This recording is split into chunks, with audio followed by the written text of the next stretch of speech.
Welcome back to Bunter's Yard and part 2 of weathering our brake van.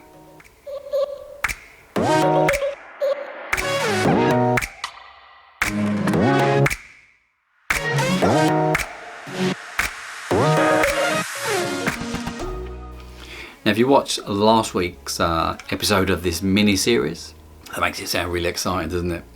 Then you know why we're weathering so many of these things. Last week we used airbrush techniques. Next week is going to be flaky paint. Not sure why I did that, it's a bit weird. And this week we're going to be using just straightforward paintbrushes. So when it comes to weathering or just modelling in general, there are so many different ways to achieve a very similar end result. And the techniques that you use depend on the model you start with, the effect that you're after, and the techniques that you're comfortable with. What I suggest is watch the rest of the videos in this playlist, watch some other YouTubers and their channels where they weather wagons or just models in general, and then decide what you think is best for you. Now, if you want to watch more of our videos or just keep updated on the progress of our new Bunter's Yard layout, then please click on the subscribe button, ding the little bell, and every time I put up a new video you'll be notified and you can keep up to date with me. So on that note, let's pop over to the bench and make a start on this one. So we're going to start this wagon the same as we did last week and just painting the handrails using Vallejo white, just very lightly using the side of a small brush.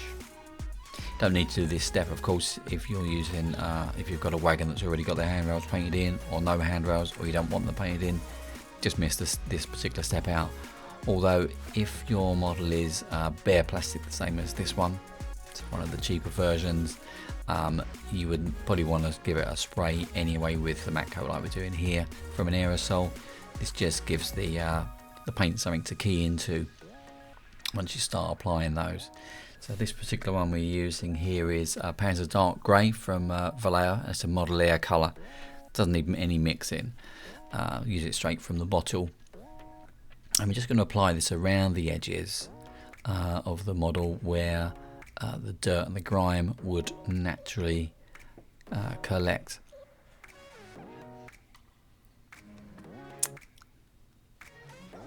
So if you're not using Model Air colours which are already thinned, then just add a bit thinner. You don't want it neat from the bottle, it just might be too heavy in effect. But you know, experiment with different colours and different amounts of thinning, and choose the effect that you're after.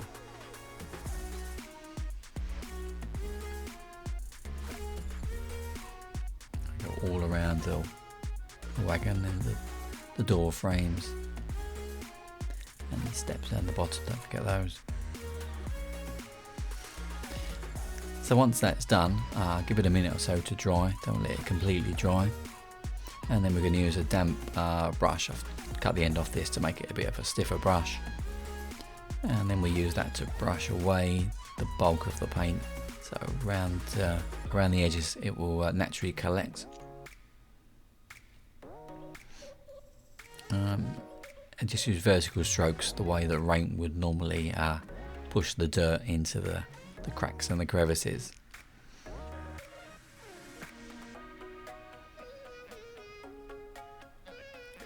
So this brush is moistened with thinner, so we don't want too much thinner, don't want to wash the whole thing away. Just keep it nice and damp.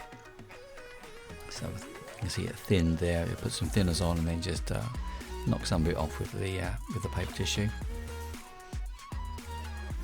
And we're going to go all around the model. Just do one side at a time. If you do all four together, if you do it all in one pass, what will happen is that the other three sides would have dried before you get back to start taking the paint off.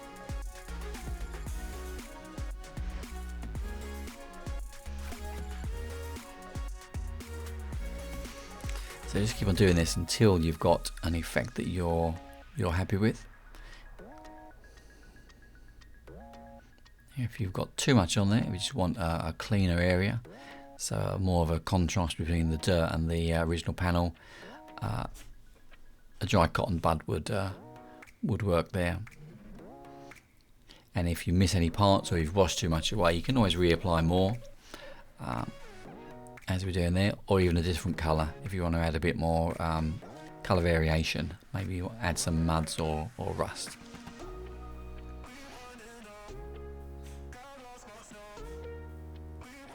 Here we are on the end, same thing again. So we just moisten that off with the thinners from the brush. And as we move the paint, it will just collect in the areas around the panel joins.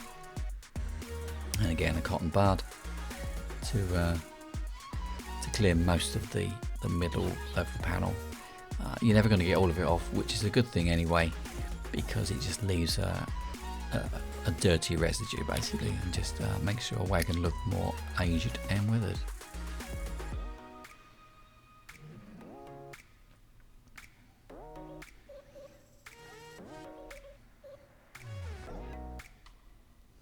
That's it. So then carry on with the rest of the sides.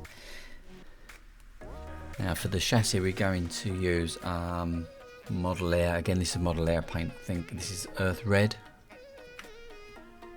Doesn't look like it in that shot, but it is. We're going to use a fairly dry brush, so put some brush on the paint and then knock a lot off using a tissue again. We don't want to flood the area of paint. You can see that it's not getting everywhere, so it's going to leave some bits where the brush is not hit. So you'll get some areas will be black, some will be the mud colour.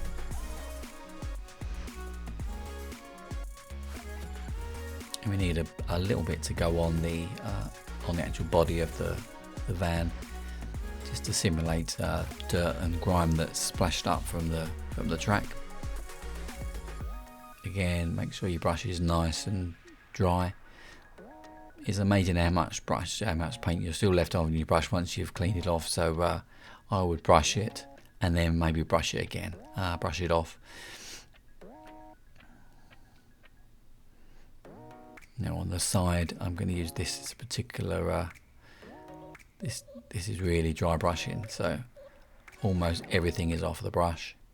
But you can see as it goes over the high points of the model, so around the edge you can just see it collect in, and on the top of the buffers there. Now a roof, we're not going to paint the roof, we're going to use pigments on this one. And these are from Vallejo, and this is a soot colour. It's called smoke black or carbon black. I tend to find with the carbon black, you need to use more than you would with some other pigments, where it's not as fine. I don't know how it works, but it doesn't seem to cover it as dramatically as some of the rust colours do. So you can put quite a bit on and then just brush it off. Again, we'll use strokes in the direction of the rain would normally run. So from the middle of the roof line down to the edge there, and you can see the dust will collect around the gutterings and the chimneys and the vents.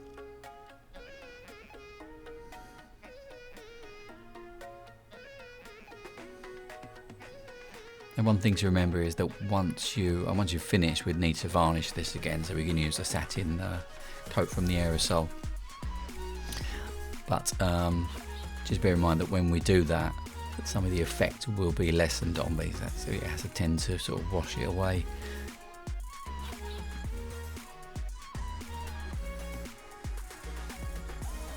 So some of these areas we're going to just apply a little rust effect. This particular one is called dark red ochre, which is like an orange. Again, it looks too bright on this particular shot. It's a little bit darker than that.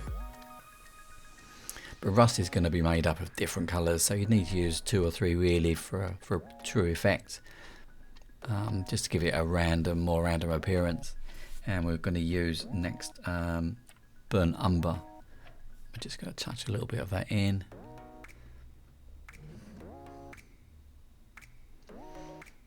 And then we'll use the dry brush again as we brush that back. Just kind of mix it together a little bit. Just leaves a hint of a different colour variation there on the roof.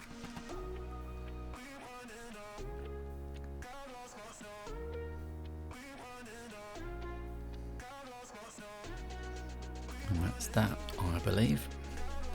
So we'll move on now to the chassis.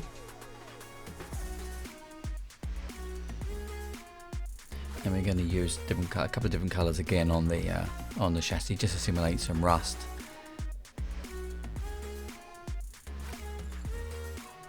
We're brushing in on the around the suspension areas, around the leaf springs. They're naturally going to be rusty.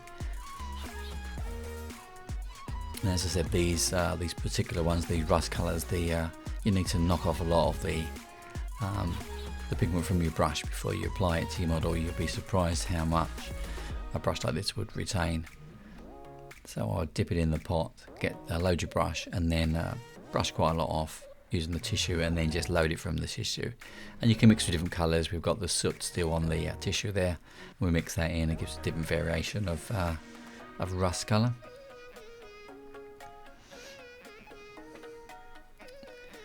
Going around the other side.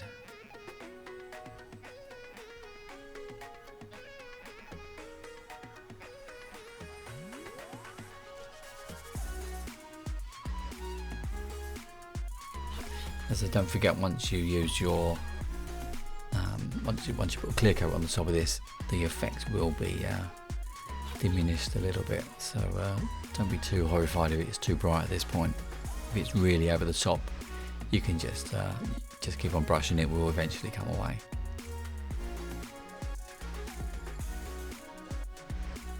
The reason we clear coat these at the end is just to stop your handling of the model taking the paint and the pigments away. If you're just going to leave it on your model, on your layout forever, you may not want to do that. But I would definitely suggest that you varnish it in one way or another, maybe using a spray can. That's what we use. It's much quicker.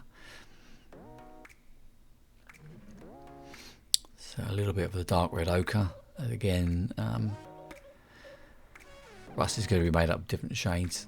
We've got quite a few different colours that we use here to give a bit of variation. Rust will change colour over time as it sort of ages, so it's never going to be one colour.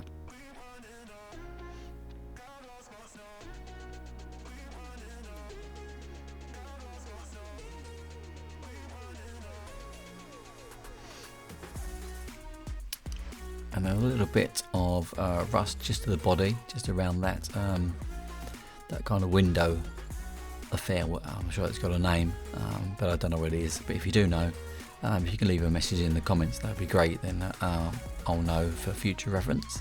But I think they're made of metal. I've definitely got metal connectors, so nails and screws. So you would get a bit of rust collecting around there, and that would run onto the rails, which were white and not particularly white anymore. So using a Humbrol matte spray, just going to give it a coat with that, with the aerosol. It's easier than using a airbrush for this, and we're trying to avoid airbrushes for this particular model. And then our final bit is AK Interactive axle and bearing grease, and we just dab that onto the areas where you would naturally see the grease. It runs and forms its own sort of path, and it dries to a kind of wet appearance.